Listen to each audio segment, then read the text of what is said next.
जय माता दी दोस्तों। वर्ल्ड बेस्ट मैजिक में आपका हार्दिक स्वागत है। कैसे हैं आप सब? ये बताने के लिए कमेंट बॉक्स में जय माता दी जरूर लिखें। दोस्तों, इस समय शारदीय नवरात्रि का पावन पर्व चल रहा है। इन 9 दिनों में देवी के 9 अलग अलग स्वरूपों की पूजा की जाती है। कलश स्थापना के साथ नवरात्रि व्रत की शुरुआत होती है, जो कि हवन और कन्या पूजन करने के बाद नवरात्रि व्रत के पारण के साथ समापन हो जाती है। दोस्तों, नवरात्रि व्रत के पारण का विशेष महत्व है, लेकिन बहुत से लोग कंफ्यूज रहते हैं कि उन्हें नवरात्रि व्रत का पारण अष्टमी को करना चाहिए या नवमी को या फिर दशमी को करना चाहिए। उन्हें इस बात की सही जानकारी नहीं होती, जिस कारण उन्हें नवरात्रि व्रत का पूर्ण फल प्राप्त नहीं होता है।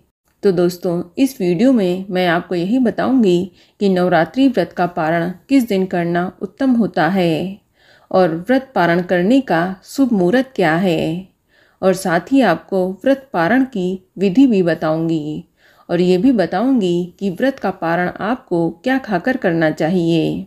पूरी जानकारी के लिए लास्ट तक वीडियो को ज़रूर देखें। दोस्तों, कई लोगों के मन में ये शंका होती है कि उन्हें नवरात्रि व्रत का पारण कब करना चाहिए, अष्टमी, नवमी या फिर दशमी को। दोस्तों, नवरात्रि व्रत पारण को लेकर अलग अलग जगहों पर अपनी अपनी परंपराएं हैं। कुछ लोग नवरात्रि व्रत का पारण अष्टमी तिथि में करते हैं, तो वहीं कुछ लोग नवमी तिथि में माँ सिद्धिदात्री की पूजा करने के बाद हवन और कन्या पूजन करने के बाद नवरात्रि व्रत का पारण कर लेते हैं। लेकिन वहीं कुछ लोग दशमी के दिन भी व्रत का पारण करते हैं। तो सबसे पहले मैं आपको बता दूं कि नवरात्रि व्रत का पारण आप अपने कुल परंपरा के हिसाब से कर सकते हैं। कई लोगों के यहाँ अष्टमी के दिन हवन और कन्या पूजन करने के बाद व्रत खोल लेते हैं, तो वहीं कुछ लोग नवमी तिथि में हवन और कन्या पूजन करने के बाद व्रत का पारण करते हैं, तो वहीं कुछ लोग दशमी के दिन भी व्रत का पारण करते हैं। तो आपको बता दें कि अष्टमी तिथि को भी व्रत का पारण किया जा सकता है और नवमी तिथि को भी व्रत पारण करने के लिए श्रेष्ठ माना जाता है। इससे आपको व्रत का पूर्ण फल मिलता है, इसमें कोई भी शंका नहीं है। जैसा भी आपके कुल परंपरा में होता आया है, आप वैसे अपने व्रत का पारण कर सकते हैं। आपको बता दें कि शास्त्रों के अनुसार नवरात्रि व्रत पारण के लिए नवमी तिथि के अस्त होने से पहले, यानी नवमी तिथि समाप्त होने से पहले का समय सर्वश्रेष्ठ माना गया है। साथ ही दशमी तिथि भी नवरात्रि व्रत पारण के लिए उपयुक्त मानी गई है। और बात करें नवरात्रि व्रत पारण के मुहूर्त की, तो आपको बता दूं कि इस बार नवमी तिथि की शुरुआत 11 अक्टूबर 2024 की दोपहर को 12:08 पर हो जाएगी और नवमी तिथि की समाप्ति 12 अक्टूबर 2024 की सुबह 10:58 पर होगी।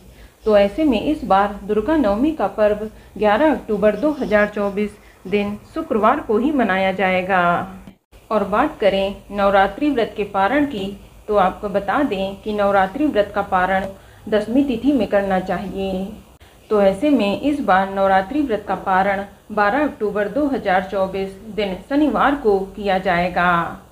इस बार दशमी तिथि की शुरुआत 12 अक्टूबर 2024 की सुबह 10:58 पर हो जाएगी और दशमी तिथि की समाप्ति 13 अक्टूबर 2024 की प्रातःकाल 9:08 पर होगी। तो ऐसे में नवरात्रि व्रत का पारण 12 अक्टूबर को किया जाएगा। दोस्तों, 12 अक्टूबर के दिन नवमी तिथि सुबह 10:58 तक रहेगी। इसके बाद दशमी तिथि शुरू होगी, तो इसी के बाद नवमी का पारण कर सकते हैं। शास्त्रों के अनुसार नवरात्रि का व्रत प्रतिपदा से लेकर नवमी तिथि तक करना सर्वोत्तम माना जाता है। इसीलिए व्रत को पूर्ण नवमी तक करना चाहिए और दशमी को व्रत खोलना चाहिए। हालांकि कुछ लोग अष्टमी पूजन के बाद भी नवरात्रि व्रत का पारण कर लेते हैं, वहीं कुछ लोग नवमी तिथि में भी व्रत का पारण कर लेते हैं। तो आप अपने परिवार की कुल परंपरा के हिसाब से भी नवरात्रि व्रत का पारण कर सकते हैं। चलिए अब जानते हैं कि जो लोग नवरात्रि के पहले और आखिरी दिन यानी चढ़ती उतरती का व्रत रखते हैं, तो उन लोगों को नवरात्रि व्रत का पारण कब करना चाहिए। दोस्तों, बहुत से लोग नवरात्रि की प्रतिपदा तिथि और सप्तमी तिथि का व्रत रखते हैं। तो जो लोग प्रतिपदा और सप्तमी का व्रत रखते हैं तो वे सप्तमी तिथि को व्रत रखकर अष्टमी की सुबह हवन और कन्या पूजन कराने के बाद व्रत खोल सकते हैं। लेकिन बहुत से लोग प्रतिपदा और अष्टमी तिथि के दिन व्रत रखते हैं। तो जो लोग अष्टमी के दिन व्रत रखते हैं तो उन लोगों को नवरात्रि व्रत का पारण नवमी तिथि को हवन और कन्या पूजन के बाद करना चाहिए, यही श्रेष्ठ रहेगा। चलिए अब जानते हैं नवरात्रि पारण की विधि क्या है। तो अगर आप प्रतिपदा से लेकर सप्तमी तिथि तक व्रत करके अष्टमी को पारण करते हैं तो आप अष्टमी के दिन प्रातःकाल उठकर स्नान आदि करने के बाद माँ महागौरी की पूजा करें। इसके बाद हवन और कन्या पूजन करें। इसके बाद आप प्रसाद खाकर अपने व्रत का पारण कर सकते हैं। और अगर आप नवमी के दिन व्रत का पारण करते हैं तो आप नवमी के दिन माँ दुर्गा के 9वें स्वरूप माँ सिद्धिदात्री की पूजा करें। इसके बाद हवन और कन्या पूजन करें और पारण के लिए नवमी तिथि के समापन या फिर 10वीं तिथि के आरंभ पर पारण करें। और अगर आप 10वीं को सूर्योदय के बाद पारण करते हैं तो आप 10वीं को सूर्योदय के बाद व्रत पारण कर सकते हैं। ये समय भी नवरात्रि व्रत पारण के लिए उत्तम माना जाता है। चलिए अब जानते हैं नवरात्रि व्रत का पारण क्या खाकर करना चाहिए। तो आपको बता दूं कि जो लोग अष्टमी या नवमी को व्रत का पारण करते हैं तो उन्हें हवन और कन्या पूजन के बाद माता को लगाया जाने वाला प्रसाद जैसे हलवा, पूड़ी, चना, खीर आदि ये सब प्रसाद खाकर अपना व्रत खोल सकते हैं। लेकिन जो लोग 10वीं को पारण करना चाहते हैं तो वह माता रानी की पूजा के समय जो भी भोग अर्पित कर रहे हैं जैसे फल, मिठाई, मेवा आदि, तो इसे खाकर व्रत खोल सकते हैं। इसके बाद फिर घर के बने भोजन को भी खा सकते हैं। एक बार व्रत का पारण हो जाने के बाद कुछ भी खाने की मनाही नहीं होती है। हालांकि इस बात का ध्यान रखना चाहिए कि व्रत का पारण बिना प्याज लहसुन के बने भोजन से करना चाहिए। आप पारण वाले दिन सिर्फ सात्विक भोजन ही ग्रहण करें।